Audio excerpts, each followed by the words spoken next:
ಸೇರೋ ಜಾಗದಲ್ಲಿ ಯಾವಾಗ್ಲೂ ಓಡೋದಿಲ್ಲ ಗಡಿಯಾರ. ಶೆಲ್ಲು ಯಾರೇ ಹಾಕಿದ್ರು ದೂರ ನಿಂತು ಕಣ್ಣಲ್ಲಿ ಚುಚ್ಚಿದ್ದ ಸಾಕು.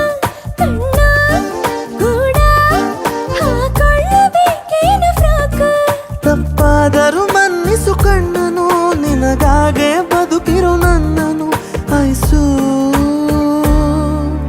ಕಣ್ಣಿಗೂ ಕಣ್ಣಿಗೂ ಕಿಟಕಿಯ ಅಂತರ, ಕರ್ಟನು ಹಾಕಲು ರೆಪ್ಪೆಗೆ ಮುಜುಗರ.